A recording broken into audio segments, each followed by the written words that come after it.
Olá, eu sou Maíra Dias, advogada, ativista no combate à violência contra mulheres e meninas. Sou também uma das líderes do Comitê de Combate à Violência contra Mulheres e Meninas do Grupo Mulheres do Brasil do Núcleo São Paulo. E eu me sinto hoje muito honrada por receber esse convite para participar desse projeto, em que a gente vai levar muita informação para muitas pessoas e principalmente por eu ser escolhida para falar de um tema tão importante que é a Lei Maria da Penha. Bom, você já deve ter ouvido falar desse nome, né?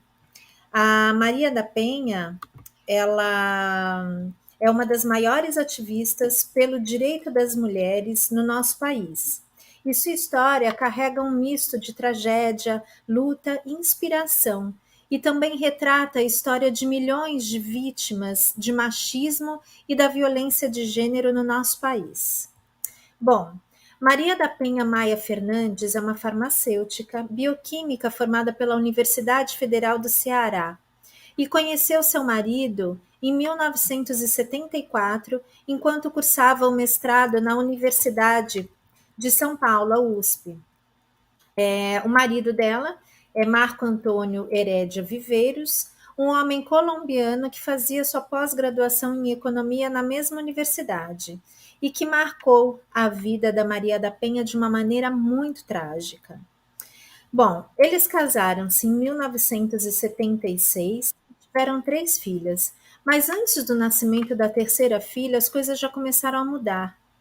Assim que Marco Antônio conseguiu sua cidadania brasileira e se estabilizou financeiramente, as agressões iniciaram.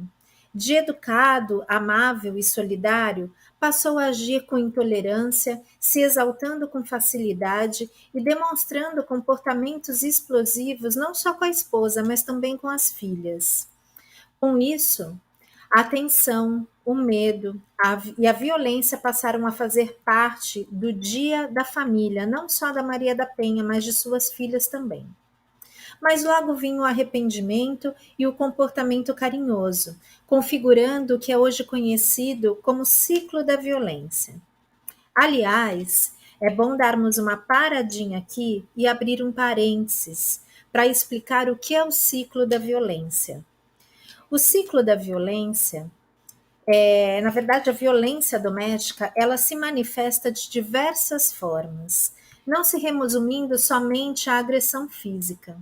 De acordo com a psicóloga norte-americana Lenore Walker, em um contexto conjugal, as agressões costumam ocorrer dentro de um ciclo que se repete constantemente e que possui 3 fases: a fase da tensão, da explosão e do arrependimento ou lua de mel, como também é chamado. Na fase da tensão, o agressor se irrita com coisas insignificantes, podendo ter acesso de raiva, humilhar e ameaçar a vítima e destruir os objetos. Isso é muito comum nessa fase do aumento da tensão. Por sua vez, a mulher, ela tenta acalmá-lo, tenta evitar qualquer confronto, qualquer comportamento que possa, na sua leitura, provocá-lo. Os sentimentos mais comuns nesse momento com relação à mulher são tristeza, angústia, medo, desilusão. Além disso, é normal que a vítima não reconheça a situação que está vivendo e esconda os fatos das pessoas a seu redor. Muitas vezes a mulher ela não reconhece que aquilo é uma forma de violência, né? E o homem muitas vezes também não, porque na verdade ele aprendeu a agir dessa forma através da educação dele, que através da educação que os pais dele tiveram também. Além disso, é normal que a vítima não se reconheça nessa situação que está vivendo e esconda os fatos das pessoas a seu redor. Muitas vezes, ela acredita, inclusive, que fez algo errado e que por isso é culpada pela postura e pelas ações do agressor. Essa tensão pode durar anos, mas como a tendência é que ela vá aumentando, frequentemente ela leva à segunda fase, que é o ato da violência, a fase da explosão, né? Essa segunda fase, que é a fase da explosão, é onde a falta de controle do agressor chega ao limite e ele pratica o ato violento. É como se toda essa tensão acumulada se materializasse em violência, seja ela de forma física, moral, psicológica ou patrimonial. Em geral, nesses casos, a mulher se sente paralisada, sem capacidade de reagir. As consequências são as mais diversas: ansiedade, fadiga, perda de peso, insônia, depressão, enfim. Além das sensações de medo, ódio, vergonha, solidão, pena de si mesma e confusão. Nessa fase, também é muito comum que a vítima se distancie do agressor, às vezes buscando ajuda dos familiares, dos amigos, fazendo uma denúncia e até pedindo a separação, porque afinal de contas ela sofreu uma agressão, né? Mas aí vem a terceira fase, que é a fase do arrependimento ou lua de mel, em que o agressor ele volta a ter comportamentos que ele tinha no início do relacionamento, né? Comportamento carinhoso, para tentar se reconciliar com a mulher. O agressor volta a ser amável, demonstrando estar arrependido e dizendo que vai mudar. É a chamada fase da lua de mel. Muitas vezes a vítima se sente pressionada pela sociedade a manter a relação, principalmente quando ela tem filhos, né? E nessa fase de lua de mel, ela tende a acreditar que alguma coisa vai mudar, né? E que esse relacionamento vai voltar a ser aquele relacionamento do início, né? Com comportamento amável, respeitoso, carinhoso, mas na verdade não é assim que acontece. Essa fase se caracteriza por um momento de certa tranquilidade, durante o qual a mulher vê os esforços e a mudança de atitude do parceiro e se sente feliz com isso, né? Porque afinal de contas, ela acredita que ele vai mudar. É comum que a vítima se sinta também culpada, né, por tudo. Enfim, é um misto de sentimentos aí que acontecem nessa fase, mas essa fase faz com que ela acabe voltando à relação, né? Só que aí, como se trata de um ciclo, esse ciclo se repete. Então, vai voltar em algum momento a fase de tensão, vai voltar a fase de explosão. E o que é muito importante nesse estudo é que eles detectaram que em todo tipo de relacionamento, esse intervalo entre as fases, ele se reduz e a proporção da violência aumenta. Então, essas fases do ciclo de violência, eles vão se repetir cada vez mais rapidamente e a violência cada vez pior, né? A forma de violência, a agressividade da violência cada vez pior. Foi nessa última fase, inclusive, que a Maria da Penha teve sua terceira filha, na esperança de que seu marido voltasse a ser aquele homem, né, que ele era no início do relacionamento. Infelizmente, grande parte das mulheres demoram muito para quebrar esse ciclo, né? E com a Maria da Penha não foi diferente, não. Em 1983, quase 10 anos depois de casada, a farmacêutica sofreu dupla tentativa de homicídio por parte do seu marido. Enquanto ela dormia, o Marco Antônio atirou em suas costas, causando lesões irreversíveis que a deixaram paraplégica e, obviamente, traumatizada. Marco Antônio disse à polícia que a família havia sofrido um assalto, contou uma história lá meio sem pé nem cabeça, que foi o argumento dele de defesa até o final do processo, né? Durante 4 meses, a Maria da Penha ficou hospitalizada, passou por várias cirurgias, internações, tratamentos.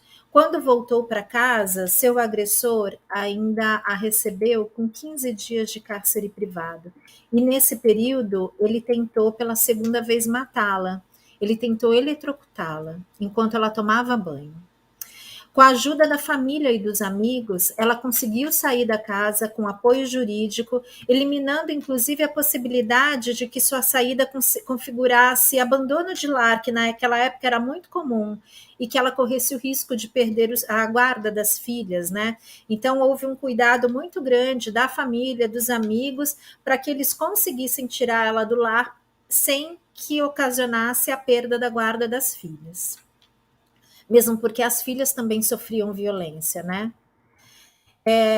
Mas não bastasse ter quase perdido a vida 2 vezes, a Maria da Penha ainda se viu vítima das próprias instituições que deveriam defendê-la. O processo dela durou anos e anos e anos. Somente em 1991, 8 anos após o crime, Marco Antônio foi condenado e julgado pela primeira vez. E apesar da sentença de 15 anos de prisão, com a ajuda dos recursos, ele ainda saiu, não foi preso, né? Ele conseguiu continuar respondendo o processo em liberdade. 5 anos mais tarde, em 1996, Marco Antônio foi julgado pela segunda vez e condenado a 10 anos e 6 meses de prisão.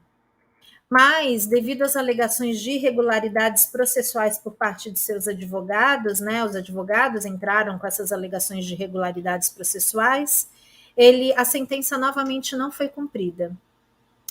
E em 1998, já cansada de tanta omissão e injustiças, o caso Maria da Penha ganhou o mundo e o cenário começou a mudar.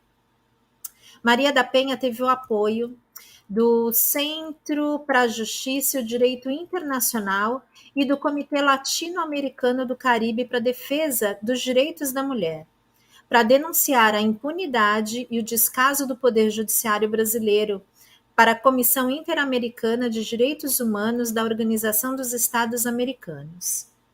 Mesmo com as graves acusações de violações de direitos humanos, o Estado brasileiro não se pronunciou durante todo o processo, que durou 3 anos. Somente em 2001, o nosso país foi responsabilizado por negligência, omissão e tolerância à violência doméstica praticada contra mulheres brasileiras. Com isso, a Comissão Interamericana de Direitos Humanos da Organização dos Estados Americanos deu 4 recomendações ao Estado brasileiro.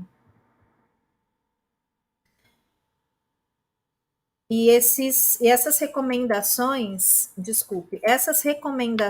se resumem em finalizar de forma rápida e efetiva o processo penal contra Marco Antônio Heredia Viveiros, que é marido da Maria da Penha, responsabilizar os envolvidos nas irregularidades e atrasos do caso Maria da Penha, oferecer uma reparação simbólica e material à vítima e realizar um processo de reforma de modo a evitar a tolerância estatal à violência doméstica.